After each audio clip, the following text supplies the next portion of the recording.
তোমার দায়িত্ব আর আমি নিতে পারবো না, তোমাকে আমি বৃদ্ধাশ্রমে দিয়ে আসবো। তোর এই কথাটা বলতে লজ্জা করলো না? আজকে গাইস বাজারে গিয়েছিলাম, মার সঙ্গে একটা প্র্যাঙ্ক করবো বলে তাড়াতাড়ি করে চলে এলাম বাজার থেকে। মার সঙ্গে যেই প্র্যাঙ্কটা করবো বলে আমি তাড়াতাড়ি বাজার থেকে চলে এলাম, সেই প্র্যাঙ্কটা এটাই যে মাকে আমি বলবো তোমার দায়িত্ব আমি আর নিতে পারছি না, তোমাকে আমি বৃদ্ধাশ্রমে পাঠিয়ে দিয়ে আসবো। বাড়িতে গিয়ে দেখা যাক মা কোথায় আছে, এই কথাটা বলবো। চলো।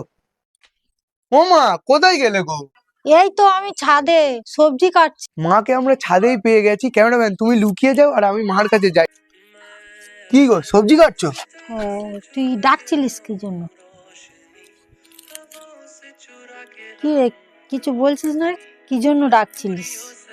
আরে একটা কথা বলবো বলে তোমাকে। কি বলবি বলছিলিস, বলবি তো। বলছিলাম তোমার দায়িত্ব আর আমি নিতে পারবো না, তোমাকে আমি বৃদ্ধাশ্রমে দিয়ে আসবো। তুই আমার সাথে ইয়ার্কি মারছিস নয়? ইয়ার কি তিয়ার কি কিছু নয়, সত্যি করে আমি বলছি। তোর এই কথাটা বলতে লজ্জা করলো না? তোর আমি ছোট থেকে মানুষ করলাম, তুই আমার বৃদ্ধাশ্রমে পাঠিয়ে দিবি? হ্যাঁ, না না, আমি কোনো কথা শুনবো না, তোমাকে আমি বৃদ্ধাশ্রমে পাঠিয়ে দিয়ে আসবো। তুই যদি আমার বৃদ্ধাশ্রমে পাঠিয়ে দিয়ে যদি খুশি থাকিস তা থাক, আমাকে দিয়ে আয়, আমি চলে যাচ্ছি, আমি চলেই যাবো।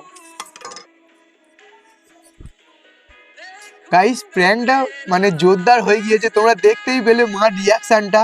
এই ভিডিওর যদি তুমি সেকেন্ড পার্টটা দেখতে চাও তাহলে অবশ্যই কমেন্ট করে বলো। গাইস যে মা 10 মাস 10 দিন গর্ভে ধারণ করেছে সেই মাকে বৃদ্ধাশ্রমে পাঠিয়ে দেওয়াটা মোটেই ঠিক কাজ নয়।